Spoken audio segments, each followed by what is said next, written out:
एक प्रश्न उठा है कि क्या धम्म श्रवण करने से मनुष्य का जीवन बदल जाता है। लेकिन ऐसा होता हुआ नहीं दिखता। पूरी जिंदगी मनुष्य श्रवण करता है धम्म का, उपदेशों को सुनता है, पढ़ता भी है, लेकिन जीवन नहीं बदल पाता। तो बुद्ध का यह कहना कि धम्म श्रवण से बदलता है, धम्म श्रवण से, सत्पुरुष के दर्शन से, सत्पुरुष की संगति से, धम्म के श्रवण से, बुद्ध की शरण से भवबंधन से मुक्ति मिलती है। यह धम्म का श्रवण क्या है और कैसे यह शब्द जीवन बदलते हैं, शब्द किस तरह से गुंजायमान होता है, शब्द किस तरह से ऊर्जावान हो जाता है, इस संबंध में आप अपने अनुभव को हमें साझा करें। यह प्रश्न है। बहुत लंबी बात इन्होंने लिखी है, लेकिन मैं आपको क्रक्स बता रहा हूं।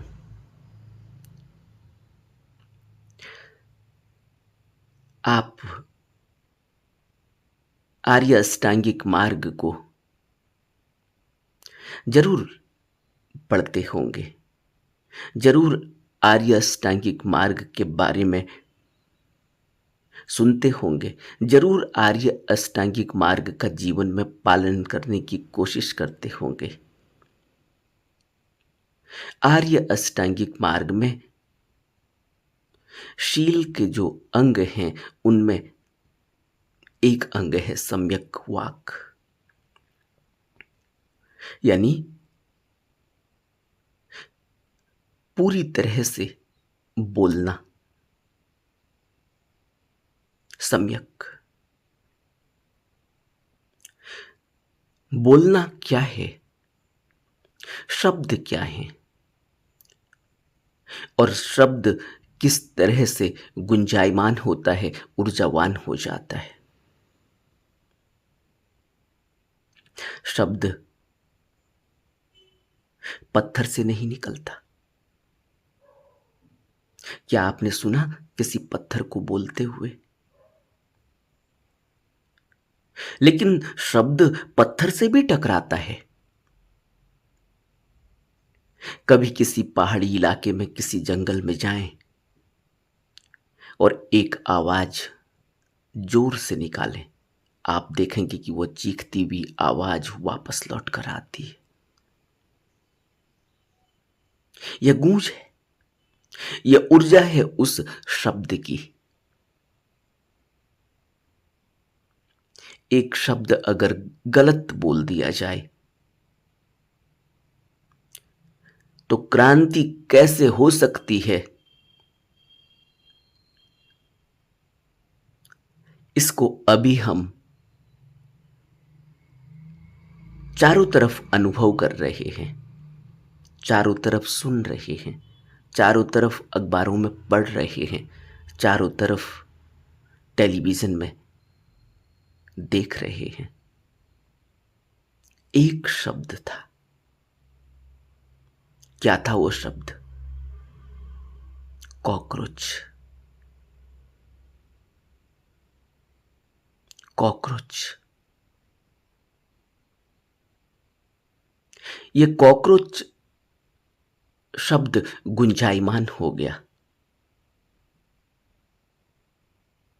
मैं आपको इस शब्द से ही आपके प्रश्न का उत्तर देने की कोशिश कर रहा हूं, ताकि आप आसानी से समझ सकें।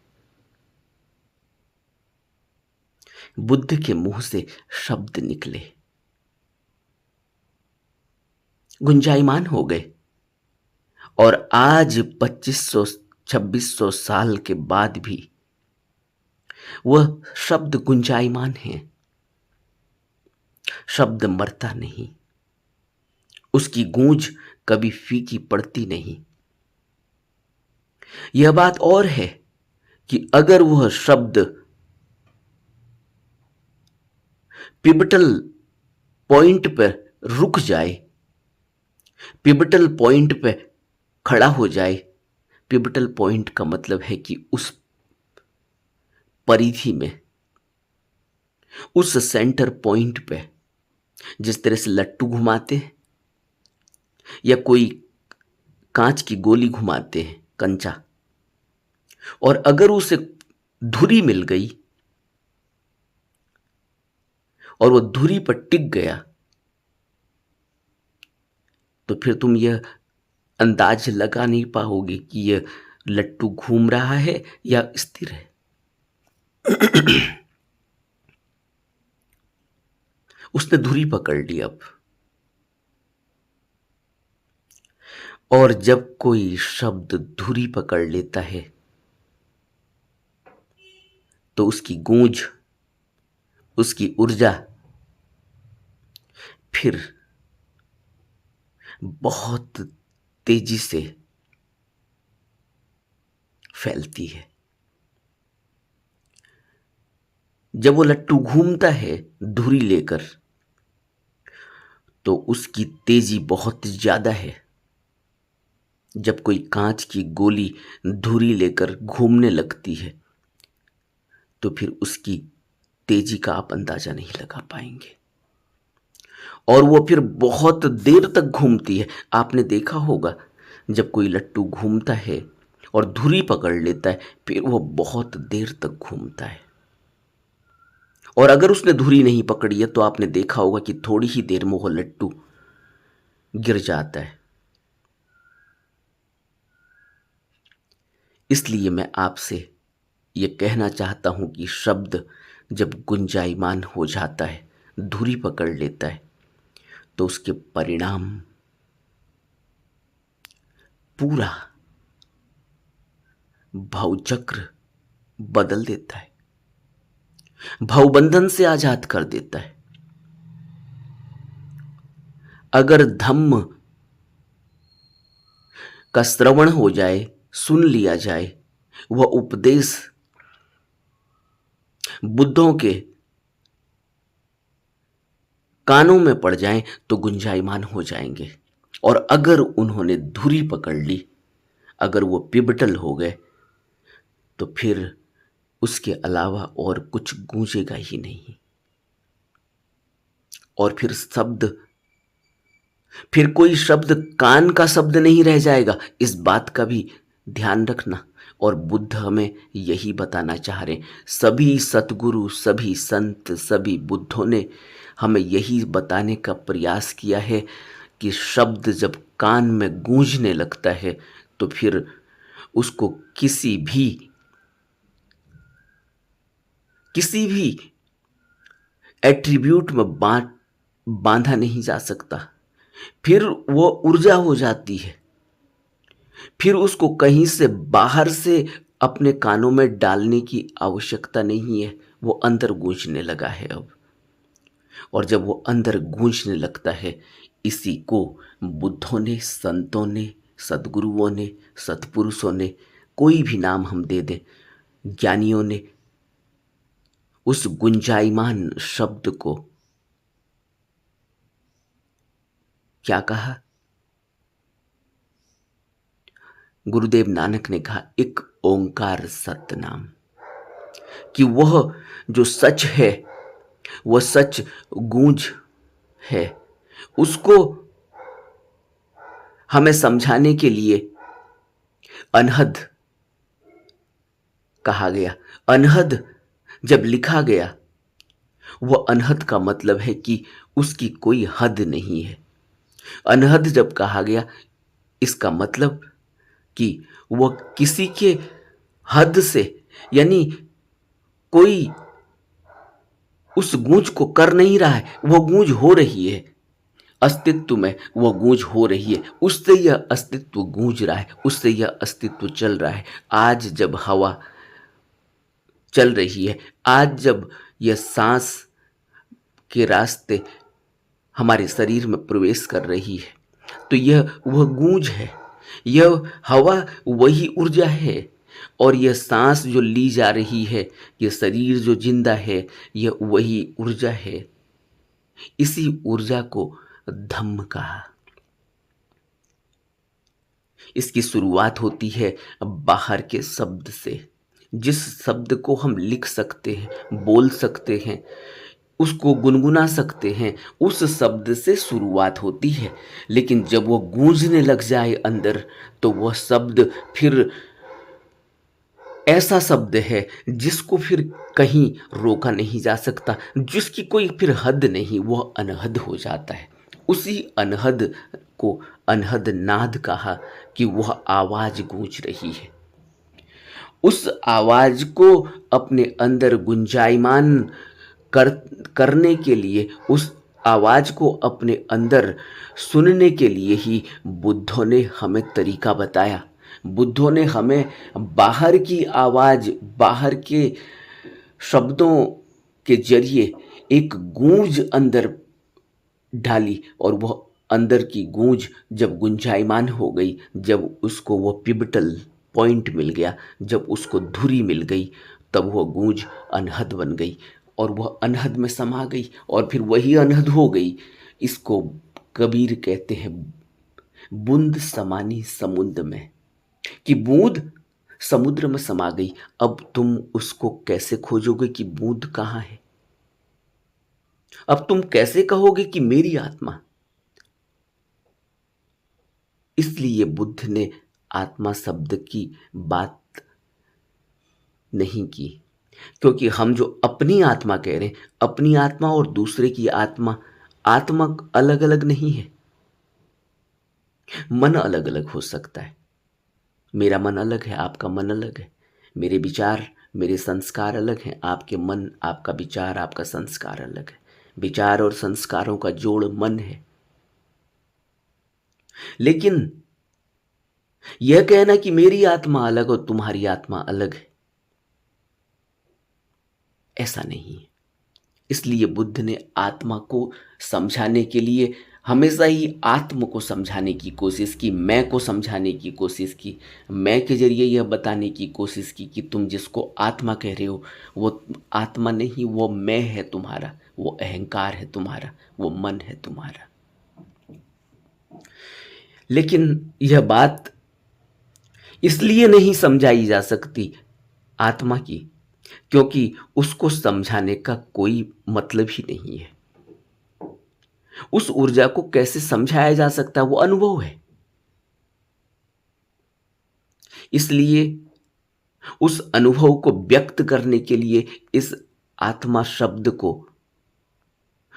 बताया गया, आत्मा शब्द से समझाने की कोशिश की गई, ऊर्जा शब्द से समझाने की कोशिश की गई, अनहद से समझाने की कोशिश की गई। लेकिन यह कहना कि मैं अलग आत्मा हूं, दूसरा अलग आत्मा है, ऐसा नहीं। बुद्ध कहते हैं कि यह मन फिर पैदा हो जाता है, यह संस्कार फिर पैदा हो जाते हैं। लेकिन हम सोचते हैं कि आत्मा फिर पैदा हो जाती है। और ज्ञानियों ने, बुद्धों ने, संतों ने, सद्गुरुओं ने, सत्पुरुषों ने हमें क्या बताया? हमें कहा अजोनी, वह जो किसी योनि में नहीं आता, वह अजोनी है, वह निराकार है, उसका कोई आकार नहीं, वह निर्वैर है, निर्भय है। ये गुरुदेव नानक कहते हैं। और गुरुदेव नानक ही नहीं, सभी संतों ने यही बात कही।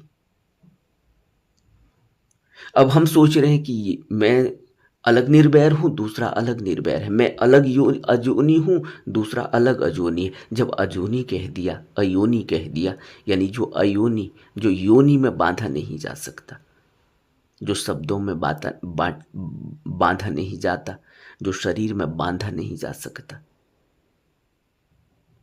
लेकिन यह शब्द जो गूंज रहा है बाहर, जो व्यक्त किया जा रहा है शब्दों के माध्यम से, जो बात कही जा रही है, शब्दों के माध्यम से जो ऊर्जा बह रही है, वही ऊर्जा, वही शब्द जब कान में पड़ते हैं तो कौन से शब्द कान में पड़ते हैं और उस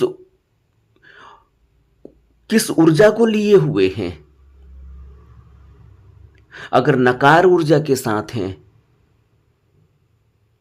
तो फिर अंदर नकार भर जाएगा, नकार गूंजने लगेगा, नेगेटिविटी गूंजने लगेगी। और अगर शब्द साकार है, पॉजिटिव है, सकारात्मक है, तो अंदर एक पॉजिटिव गूंजने लगेगी। इसीलिए तो यह मोटिवेशन, इसीलिए तो प्रेरणा, इसीलिए तो बुद्ध ने उन शब्दों का इस्तेमाल किया, इसीलिए तो ज्ञानियों ने उन शब्दों, संतों ने उन शब्दों का इस्तेमाल किया जिनसे तुम्हारे अंदर एक मोटिवेशन, एक प्रेरणा पैदा हो। लेकिन जब संसार के कहे जाने वाले ज्ञानी, ज्ञानी मतलब जो यह मानते हैं कि वो प्रोफेसर हैं, वो बुद्धिमान हैं, वो जज हैं, वह कलाकार हैं, वो आर्टिस्ट हैं, वो बहुत बड़े आइकन हैं, वो बहुत बड़े फिलोसोफर हैं, लेकिन उनके द्वारा जब कोई शब्द व्यक्त किया जाता है और वो शब्द अगर गूंज गया नकार में,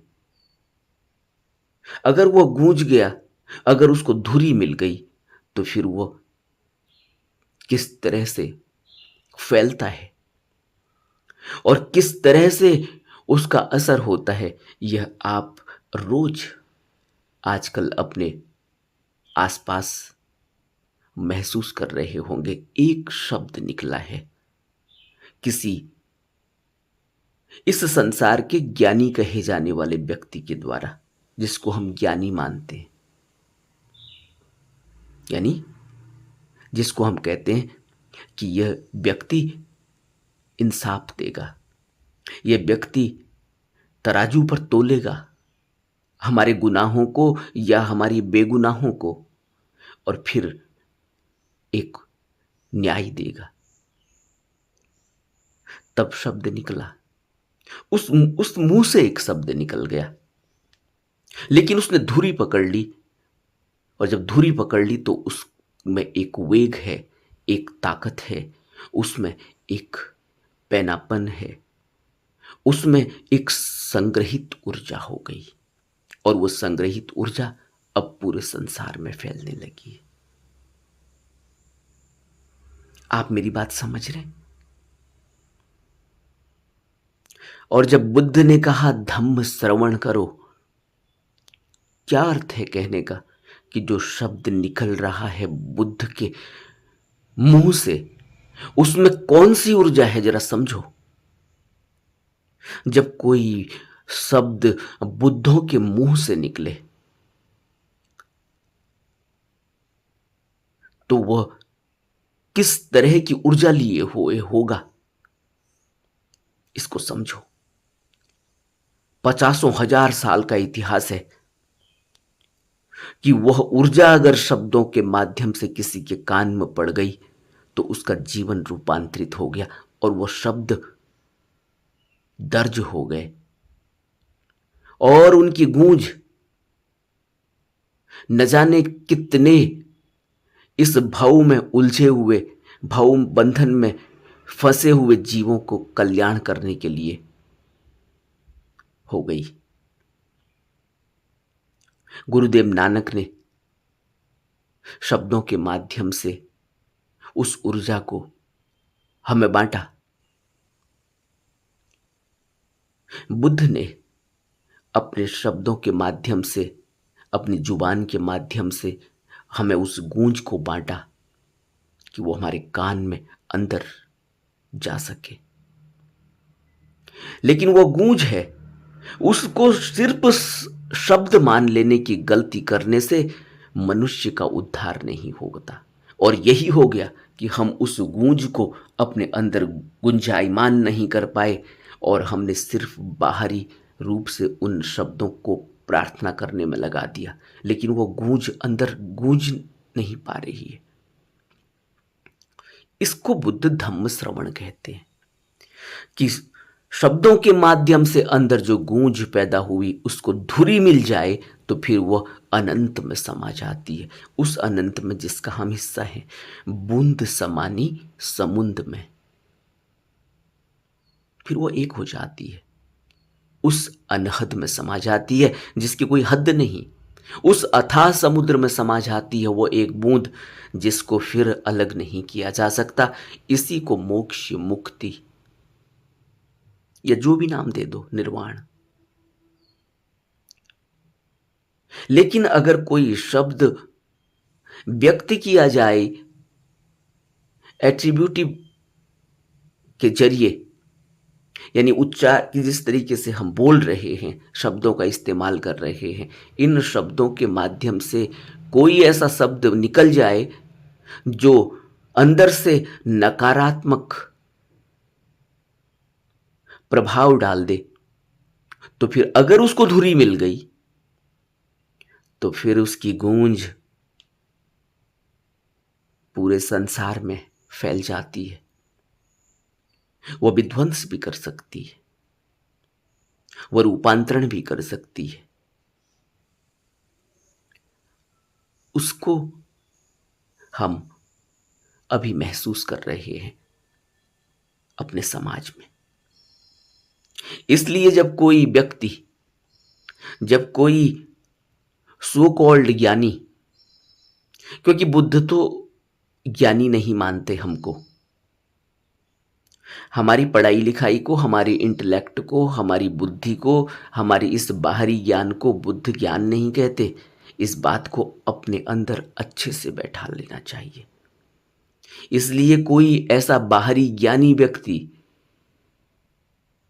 उस बाहरी ज्ञानी व्यक्ति में सब आ जाते हैं। राजा भी आ जाता है, महाराजा भी आ जाता है, उसके सिपा सलाहकार भी आ जाते हैं, और उसके धर्मगुरु भी आ जाते हैं, और उन सभी पवित्र स्थानों में बैठे हुए व्यक्ति भी आ जाते हैं जिनको हजारों लोग, लाखों लोग मानते हैं अपने मजहब के हिसाब से।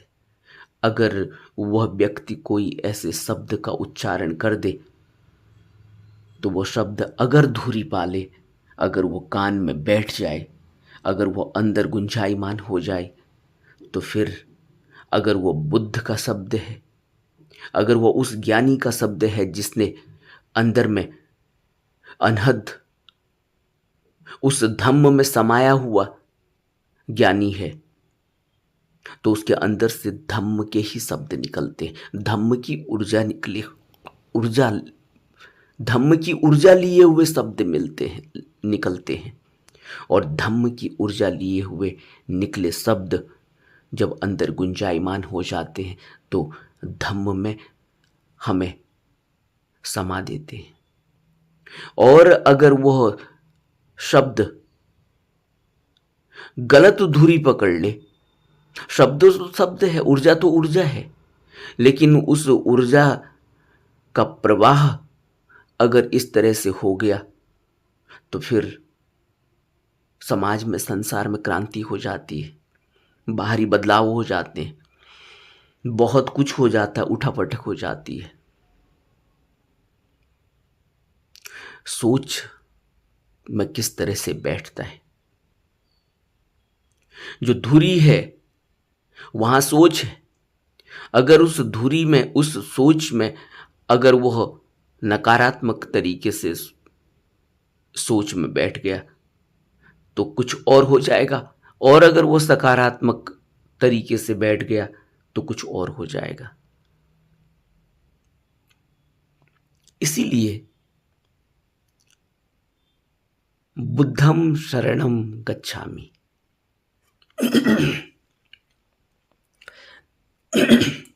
जब हम बुद्ध की शरण ले लेते, किसी गुरु, सतगुरु, पूरे पुरुष की, पूर्ण पुरुष, तथाता उसको कहते हैं, तथागत उसको कहते हैं।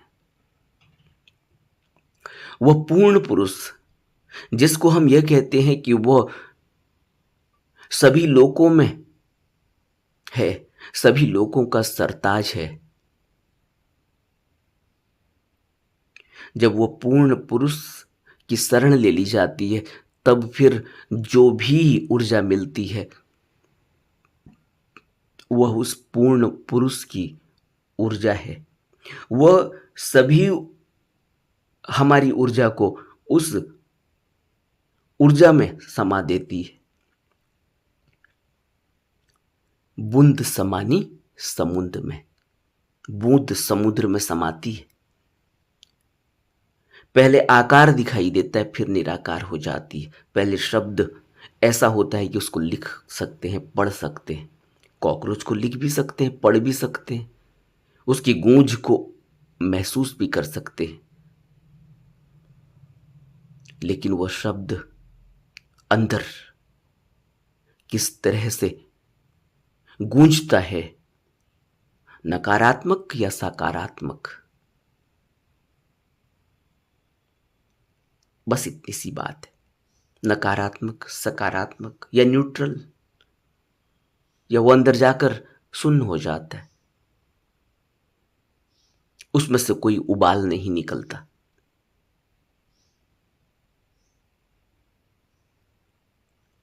कोरोना शब्द गूंज गया था एक बार,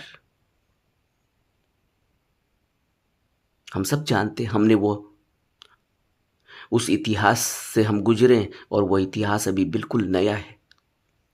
उसकी उसकी वो गूंज अभी भी हमको सुनाई देती है, क्योंकि अभी वो बहुत ताजा है। इस तरह जब यह शब्द गूंजते हैं और धुरील पकड़ लेते हैं, तो किस सोच से निकले थे, वह सोच किस श्रद्धा से निकले थे, किस विश्वास से निकले थे, उसी हिसाब से आगे बढ़ते हैं। इसलिए बुद्ध ने श्रद्धा को सबसे सबसे पहले रखा। श्रद्धा, विश्वास। जब श्रद्धा ही नहीं होगी तो कदम आगे नहीं बढ़ेगा। श्रद्धा से कदम बढ़ता है, पहला कदम श्रद्धा से बढ़ता है।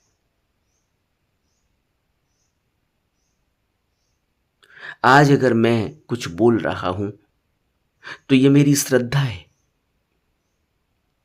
आपके प्रति, कि एक शब्द भी अगर आप तक पड़ गया, जो मैं अपना पहला कदम रख रहा हूं आप तक पहुंचने का, यह श्रद्धा है मेरी कि मेरी बात अगर किसी जरूरतमंद के काम आ सकी, उसके कान में पड़ सकी, और वह सकारात्मक सोच में तब्दील हो गई, तो फिर अंदर गूंजने लगेगी। मेरे ही शब्द कुछ लोगों की सोच सकारात्मक कर देती है, सकारात्मक रूप ले लेती है, और मेरे ही शब्द किसी के कानों में नकारात्मक रूप ले लेती है। एक दिन मैंने कृष्ण कह दिया, यह कृष्ण शब्द किसी के कानों में पड़ा, उसकी सोच के कारण वह नकारात्मक हो गया, और वही कृष्ण शब्द किसी के कान में पड़ा, उसकी सोच के कारण वह सकारात्मक हो गया। शब्द वही है, आप समझ रहे हैं? आत्मा वही है, ऊर्जा वही है। वह ऊर्जा क्या भेष धारण करेगी, क्या रूप लेगी, इसी ऊर्जा को हम आत्मा कह देते हैं। यह ऊर्जा तटस्थ है। बुद्ध ने एक शब्द इस्तेमाल किया, उपेक्षा। वो उपेक्षा का अर्थ है तटस्थ, न तो सुख न दुख। न सुख के तराजू का पलड़ा नीचे होता, न दुख के तराजू का पलड़ा नीचे होता। सुख दुख दोनों सम हो गए, तराजू बराबर हो गया। न सुख का पलड़ा नीचे जाता, न दुख का पलड़ा नीचे जाता। दुख और सुख दोनों ही पलड़े सम हो गए, बराबर हो गए। और फिर उससे ऊपर उठ जाना, वहां जहां उस तराजू को पकड़ रखा है।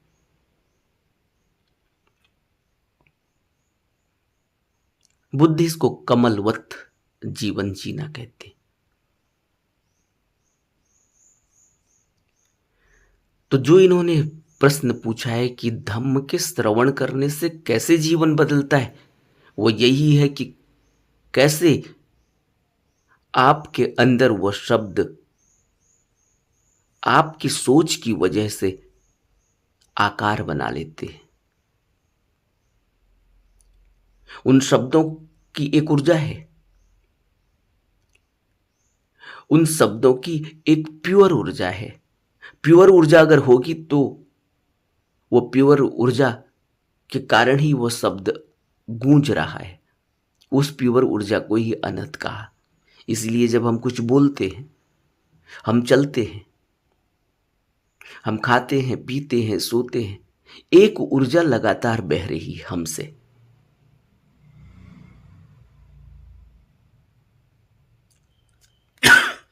उस ऊर्जा का कोई आकार नहीं, वो ऊर्जा बह रही है। पत्थर में भी वो ऊर्जा है, आपको बड़ा आश्चर्य होगा। इसीलिए जब पत्थर पर चोट पड़ती है तो एक आवाज होती है। पत्थर टूटकर दो हो जाता है। पत्थर पर जब चोट पड़ती है तो प्रकाश भी निकलता है, चिंगारी निकलती है। जब घर्षण होता है ऊर्जा का, जब ऊर्जा कहीं पड़ती है ताकत से, तो वहां प्रकाश पैदा हो जाता है। अगर यह ऊर्जा अपने अंदर इसी वेग में चली तो अंदर प्रकाश पैदा हो जाएगा। अगर धम्म का श्रवण हो गया और अंदर गूंज गया, अंदर चोट पड़ गई, तो प्रकाश पैदा हो जाएगा, चिंगारी पैदा हो जाएगी। बुद्ध इसी को कहते हैं अत्तो दीपो भव। और शुरुआत में बुद्ध वचन में कहते हैं कि सत्पुरुष की संगति और धम्म का श्रवण। सत्पुरुष की संगति से वह ऊर्जा जो बाहर उसके संगति से निकल रही है, उससे निकल रही है, उसकी संगत में रहने से एक ऊर्जा का क्षेत्र हमें मिल जाता है, जिसको कहते हैं जैसी संगत वैसी रंगत। जिस प्रकार से एक शराबी, जुआरी, कबाबी व्यक्ति के साथ रहने से, चोर, मिथ्याचरण, झूठा, धोखा देने वाले व्यक्ति के साथ रहने से आदमी के अंदर वो गुण आने लगते हैं, वैसे ही सत्पुरुष की संगति, बुद्ध की शरण जिसको कहा जा रहा है, उस क्षेत्र में, उस बुद्ध क्षेत्र में, उस सत्पुरुष के क्षेत्र में रहने से वह ऊर्जा हमारे अंदर गुंजायमान होने लगती है, हमारा काम आसान हो जाता है। इसीलिए संघ का निर्माण किया गया। संघ उन लोगों का समूह जो एक दूसरे की सहायता के जरिए आगे बढ़ रहे हैं, क्योंकि हम सबका उद्देश्य एक ही है। हम अगर बेसिक नहीं समझ पाएंगे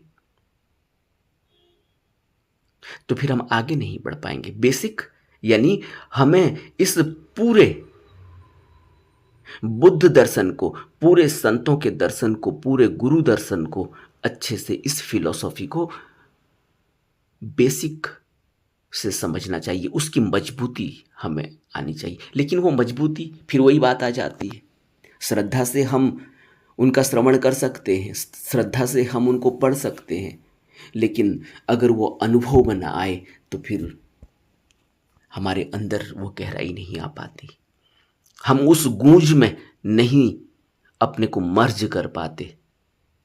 बुद्ध ने इस गूंज को बहुत तरीकों से समझाने की कोशिश की। बुद्ध ने हवाला दिया, बादल गड़गड़ाते हैं, ढोल नगारे बजते हैं, आवाजें होती हैं, वह आवाजें जो कभी रुकती नहीं। समझाने की कोशिश की, लेकिन जब तक महसूस नहीं होगा तब तक ऐसा ही लगेगा कि सब सिर्फ लिखी गई बात है। और ये अनुभव लेने के लिए बुद्ध ने हमें पहले ही बाहरी नियम भी दिए और अंतर के नियम भी दे दिए। बाहर के नियम दिए कि तुम्हें अपने जीवन को कैसे रखना है, किस सादगी से रखना है, किस वैराग्य से रखना है। फिर नियम दिए कि किस तरह से सील का पालन करता है, जीवन जीने को किस तरह से, जीवन जीने की कला क्या है। और फिर बताया कि मार्ग पर चलने, उस धम्म के मार्ग पर कैसे चलेंगे, उसको आर्य अष्टांगिक मार्ग के जरिए बताया। लेकिन सब अनुभव है। बिना अनुभव के तो सिर्फ पढ़ लेने से ही आर्य अष्टांगिक मार्ग में हम चल नहीं पाते, न चल पाएंगे। लेकिन जो इन्होंने प्रश्न पूछा है कि श्रवण से क्या होगा, श्रवण से वह गूंज मिलेगी, वह धुरी मिलेगी, जिस धुरी के बाद हम उस अनहद में समा जाएंगे, उस समुद्र में समा जाएंगे। फिर हम समुद्र की लहर ही नहीं रह जाएंगे, बल्कि समुद्र का हिस्सा हो जाएंगे। फिर हम कोई बूंद अलग से नहीं रह जाएंगे। फिर हम कोई बोतल में बंद किया हुआ पानी नहीं रह जाएंगे। फिर यह पानी जब स्वतंत्र हो जाएगा, उस बोतल से निकल जाएगा और समुद्र में समा जाएगा, तो समुद्र की लहर का हिस्सा हो जाएगा, समुद्र का हिस्सा हो जाएगा। बोतल का पानी अपने को अलग समझे अगर, और समुद्र को अलग समझे अगर, तो उसकी यह आइडेंटिटी ही उसको अलग कर देती है। यह आइडेंटिटी के कारण ही वो समुद्र को नहीं समझ पाता। वो यह नहीं समझ पाता कि यह पानी और वो समुद्र का पानी अलग नहीं है। अगर समा गया उसमें तो एक हो जाता है। हम इस बोतल के पानी की तरह ही अपने को एक अलग आत्मा, हमारा पानी हमारी आत्मा, हमारी बोतल का पानी हमारी आत्मा समझ लेते हैं। हकीकत क्या है? जब वो पानी रिलीज होता है, जब उसका ढक्कन खुलता है और जब वो समा जाता है, तो वो जहां भी समा जाता है उसी ऊर्जा में समा जाता है, उसी का हिस्सा हो जाता है। फिर उसको अलग नहीं किया जा सकता।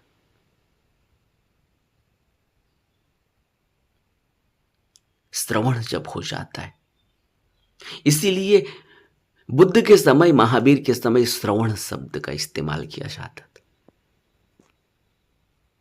जिसने सुनना सीख लिया। और सुनना क्या है? सुनना वही गूंज है। उसको उसी तरह से सुनना है कि गूंज सुननी है,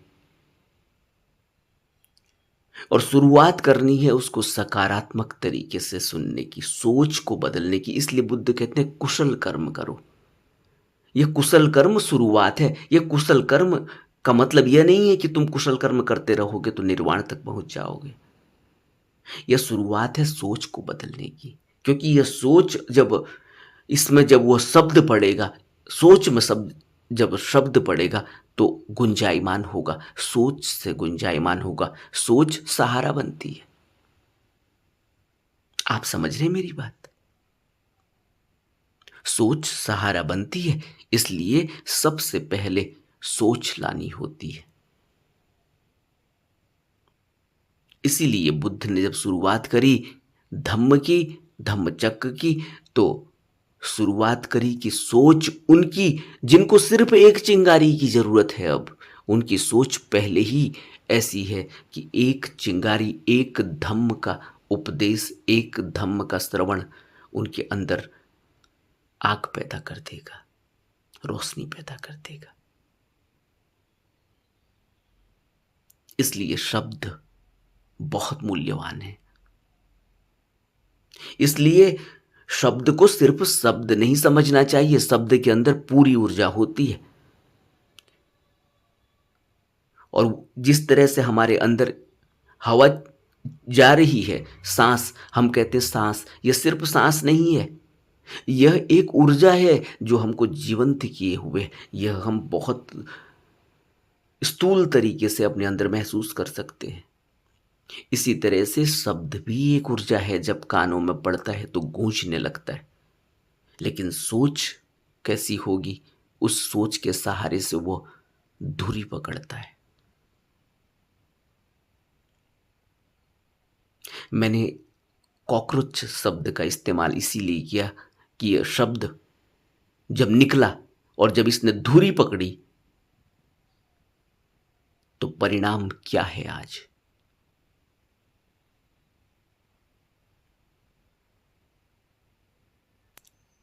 समझने की कोशिश करनी चाहिए। इसलिए बुद्धों ने धम्म श्रवण की बात कही कि तुम्हें धम्म श्रवण करना चाहिए, और ये धम्म श्रवण करने से तुम्हारे अंदर धम्म की गूंज पैदा हो जाएगी, तुम्हारे अंदर धम्म की सोच पैदा हो जाएगी, और फिर ये धम्म की सोच से सोच जब सहारा बन जाएगी, जब यह धम्म के शब्द, जब यह बाहरी शब्द जो पवित्र हैं, जो बुद्ध के मुंह से निकले हुए, जब ये पवित्र शब्द तुम्हारे अंदर सोच से सहारा लेंगे तो अंदर उस धुरी में बैठ जाएंगे, और फिर उसके बाद जब गुंजायमान होंगे तो तुम्हारा दायरा बढ़ता चला जाएगा। उस दायरा बढ़ने को बुद्ध ने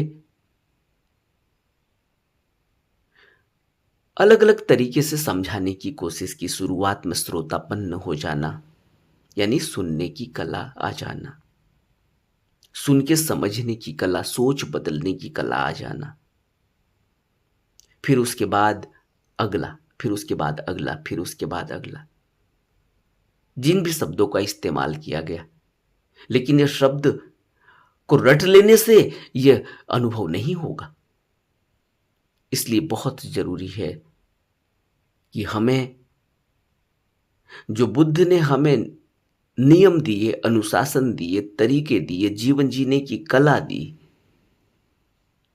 उसको अपने जीवन में उतारने की कोशिश करनी चाहिए। इसलिए शुरुआत है नियम, संयम, विनय, अनुशासन से। यह शुरुआत है, यह बाहरी कबर है।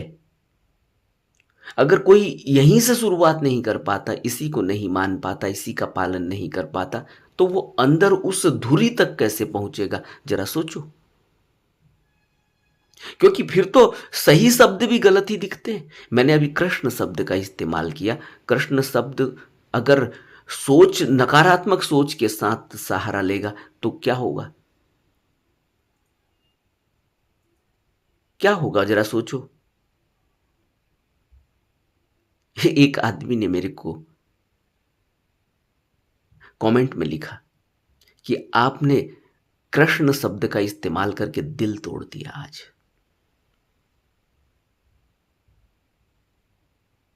मैं क्या कह रहा हूं आप समझ रहे होंगे। उन्होंने उस शब्द को नकारात्मक सोच के साथ अपने अंदर लिया है, तभी तो उनके अंदर से ये शब्द निकले। इसलिए जब बुद्ध कहा जाता है तो बुद्ध में सिर्फ गौतम बुद्ध की बात नहीं हो रही। बुद्ध कहते मेरे से पहले भी तो बुद्ध आए, और मैं कुछ नई बात थोड़ी कह रहा हूं, मैं वही कह रहा हूं जो उन बुद्धों ने कही थी। हम समझ नहीं पाते। क्यों नहीं समझ पाते? क्योंकि हमारा दायरा, अभी हम उस धुरी तक तो सोचो, अभी हम अपनी सोच में ही फंसे हुए हैं। और सोच बदलेगी जब ये बाहर का आउटर को हम पालन करेंगे, जब इस बाहर के आउटर कवर को हम साफ करेंगे। इसलिए बुद्ध ने नियम, संयम, विनय, अनुशासन, वैराग्य, यहां से शुरुआत करनी होगी। अगर कोई नियम में ही न रहे, हिंसा करे, अगर कोई नियम में ही ना रहे, उसके अंदर कोई इस बात के लिए श्रद्धा ही नहीं है कि एक कदम भी वो बढ़ा के उन शब्दों के बारे में विचार कर पाए, उनको पढ़ पाए, अगर वो नियम में ही नहीं है, अगर उसके अंदर विचार ही पैदा नहीं हुआ, तो फिर तुम उसको धम्म का श्रवण कराते चले जाओ, उसके कानों में, उसके आगे उन उपदेशों को लगाओ, उसको सुनाओ, वो वहां से उठ के भाग जाएगा। बुद्ध के संबंध में आपने बुद्ध की जीवनी में, बुद्ध की कहानियों में, बुद्ध के पूरे जीवन दर्पण में यह बात सुनी है कि बुद्ध रास्ते से गुजर रहे एक व्यक्ति ने मुंह में थूक दिया। बात सही है नहीं है या जो भी है, किताबों में दर्ज है, गालियां दे दी, रास्ते से गुजर रहे गालियां दे दी। अब सोच है उनकी, अब जो गालियां दे रहा है अब वो उसकी सोच है, उस सोच के कारण वो बुद्ध की ऊर्जा अंदर नहीं जा पा रही है। वो सोच ही वैसी है तो उसी हिसाब से नकारात्मक सोच के साथ जा रही है, इसीलिए वो अंदर जाके फ्यूज हो जाती है, दब जाती है, बैठ जाती है। ऊर्जा तो अंदर चली गई, क्योंकि जो शब्द निकल गया, जो ऊर्जा निकल गई, वो तो बहेगी, पहले भी बह रही है, आगे भी बहेगी, ऊर्जा थोड़ी रुकती है। लेकिन अगर उस सोच का सहारा मिल जाता तो वही गाली देने वाला व्यक्ति, और कौन जाने कि उसने उस समय गाली दी, बाद में उसका हृदय परिवर्तन हो गया, उसकी सोच बदल गई। इसीलिए तो बुद्ध की संगति की जरूरत है, बुद्ध की शरण की जरूरत है, क्योंकि सोच ही बदल देते, वो उस नकारात्मक स्थिति को ही बदल देते। गाली तो दे दी उसने उस समय, लेकिन जब बुद्ध ने कहा कि तुमने मुझे कोई भेंट दी, मैं इसको स्वीकार नहीं करूंगा, तो यह भेंट कहाँ जाएगी, ये तुम्हारे ही पास रह जाएगी। बस इतनी सी बात है। इसलिए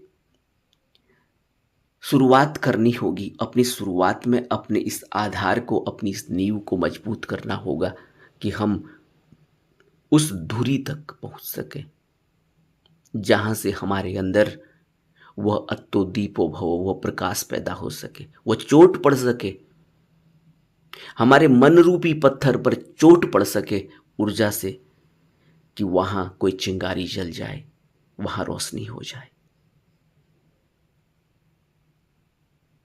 नमो बुद्धाय।